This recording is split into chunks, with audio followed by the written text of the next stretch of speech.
What's going on, everybody? Trevor Wilson here. Welcome back to the Bourbon Ranch. Today, we're going to be talking about Penelope Architect build number 2.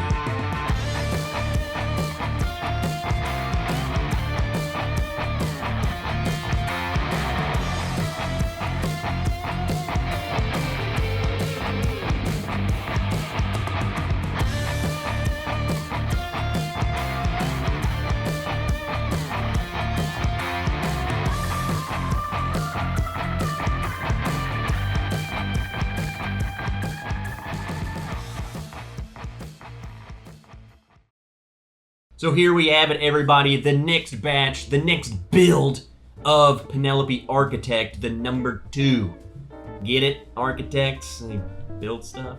I never got around to doing a review over the batch 1, so I figured, hey, let's just take build number 2, see how it compares to build number 1. So to catch you up to speed with what the Architect is they take the Penelope 4-grain, their traditional 4-grain, they're working with a company in France. They use this process called the oak scan, which sounds like something super scientific and fancy to determine, certain flavor profiles they're getting out of French oak staves that they're using to marriage their Penelope 4-grain with. Kind of like the Maker's Mark 46, they're using the French oak staves. The oak scan, again, science, don't really know the ins and outs of that, but what this tells us is that each of these builds should be different. And you can even tell they got little diagrams on the back. I'm not even gonna pretend to know how to decipher this. It seems kind of straightforward. It kind of gets jaggedy and pointy in the fields that it should be higher in. But again, there's no way that I can look at this and truly know what to expect. The best way to do that is to taste. So that's what we're gonna be doing today. We're gonna be drinking both of them, comparing them, and seeing how they are different. Now, forewarning, I've literally already shot this video. Shot it yesterday, and the entire video was blurry. So I kind of already have my opinions of these whiskeys. So I figured that'd be kind of cool to go back through them with a fresh mindset. I kind of already know what I'm thinking about them, but to revisit them knowing that. So it's not maybe as abrupt of a change. Maybe I can pick them apart a little bit. I'm human and I make mistakes. So here we go, refilming the video. So let's just do that. Let's get into the build number 2 and then we'll compare it to the build number 1. So on the nose. Okay, so this is kind of a softer nose. It doesn't really leap out of the glass. You kind of have to get in there and pick it apart a little bit. Getting a little bit of French oak, getting a little bit of vanilla. I'm getting a little bit of everything kind of, cohesively unified together, but it is a little bit soft. I think what it is lacking on the nose, and it says it on the bottle, so maybe I should take back that whole statement about not knowing how to read this. The build number 2 is showing that it should be low spicy, and I think that's honestly what makes this smell so soft. It smells like a weeder. It smells like I'm smelling Maker's 46 or something.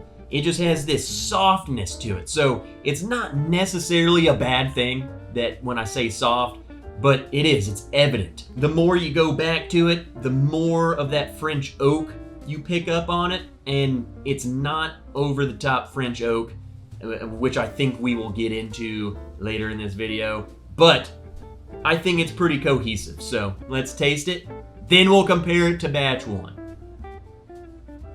On the palate, you get a little bit of that French oak mixed with a little bit of vanilla, almost a chocolatiness going on. It really does coat the mouth good. I would say though, it drinks a little bit softer than you would expect with it being 52%, 104 proof. It lights up the front of your palate, and by the end, you can really tell the lack of spiciness. It kind of I wouldn't say it disappears, but it's much, much softer.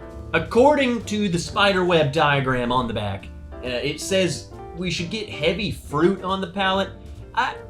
Personally, I don't really get a whole lot of fruitiness. I might get a tinge of orange, kind of like an orange zest or an orange peel, more of a citrus fruit, not cherry or strawberry, something like that. It's more on the citrus side of things to me. Honestly, it does kind of remind me of a Maker's 46 or something. Kind of just a soft wheater, French oaked wheater. I like it. And I think maybe with it being a 4-grain, we are picking up some of those wheater notes and wheater qualities, and I think it's good. I think it's approachable for the most part. I think it's really friendly to people, not over the top. So I think the best thing to do, because I have opinions too on the batch 1, I already kind of want to spoil it for you, but I think comparing it to the 1 will really see the difference. So let's compare it to the build number 1. You're just gonna have to look at the back of this. The spiderweb thing, again, don't really know how to translate it, but this one should be a little more spicy, maybe a little more oak than the other one. And so let's see. On the nose. The first thing you notice with this is heavy French oak, heavy spice. And I don't even know if I would call it heavy spice. I think just going from little spice to any amount of spice, it's gonna seem drastic. It seems drastic. This is just so much spicier. But I also think the build 1 is much more French oaky. It makes it seem higher proof. It jumps out of the glass a little more. I mean, I'm telling you, you smell this one, it's just different. It's totally different. On the palate. Gosh dang it. This is the problem. This is the problem. Yesterday, I was saying I think I like the 2 better. Now I'm thinking I'm liking the 1 better. What the heck? This just shows you, it just depends on the day, man. Like, it doesn't even matter what we say. You're just gonna have to get both of them and try it. I think what I'm liking better about the build 1 today is the spiciness. I think I'm just wanting some spicy bourbon. I think that's the difference. I think it's really noticeable.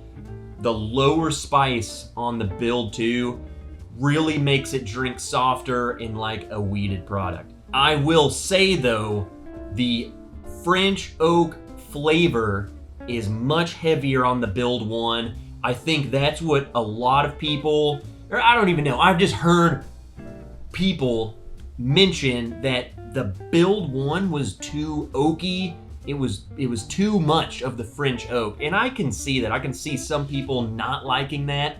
I think French oak really imparts a flavor that stands out. It jumps out and it can overpower and overtake a whiskey. I think it's a very prominent note. It lets you know. Just going back to the nose on the build 1, it's like this intense vanilla and butterscotch blend, which is really, really good to me. But then it's also mixed with a little bit of aisle 13 at Home Depot. So butterscotch, vanilla, Home Depot. Doesn't really light up the back of the palate. Kind of similar to the build 2 to me. It kind of is all up front, mid-tongue. Back of the tongue, kind of non-existent. You don't really feel too much. Not too much of a Kentucky hug, but the flavor does linger in your mouth for quite a while. Let's go straight back into the build number 2.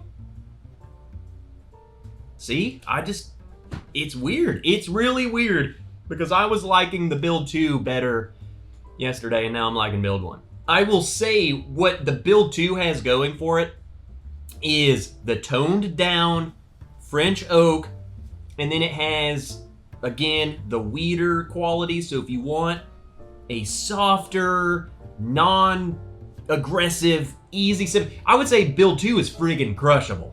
As in, you pour it, you drink it, and you're like, whoa, did I just finish the whole glass? Guess I did. Another one. All right, final thoughts, so I don't just keep rambling on and on about this.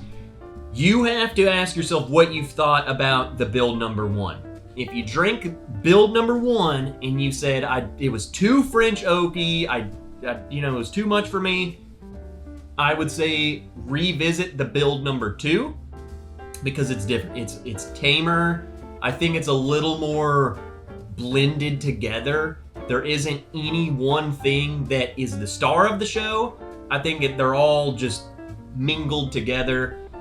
If you loved the build 1, if you said, I loved that spiciness, I loved that French oakiness, I think you might drink build 2 and say, that might be boring for you. Honestly, it is. It's like going from a barrel proof Elijah Craig to a 80 proof Weeder. It's just, they're not in the same ballpark. You got to know that going into this one. It's going to be softer. That spice level is down. Overall, $60. I'm happy with the build number 1. I'm happy with the build number 2. If it means anything to you, like I said, I literally already shot this video and I picked build number 2 as my favorite. And then I'm redoing this video and I'm picking build 1 as my favorite. So I don't think either of them are bad. I think they're both really good.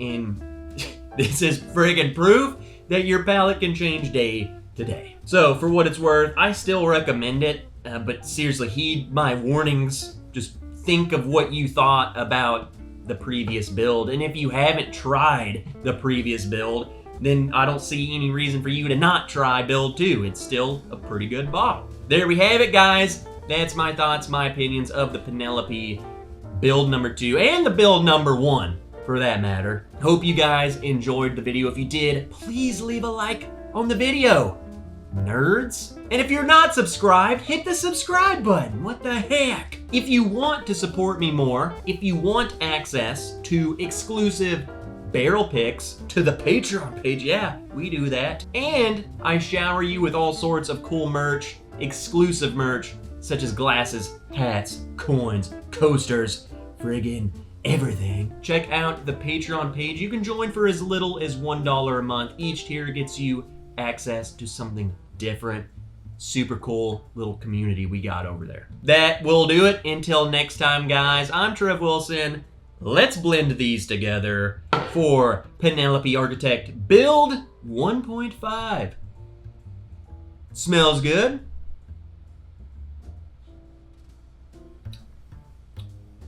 No. Nope. You just need to drink them on their own. Sorry. I'll see you in the next video.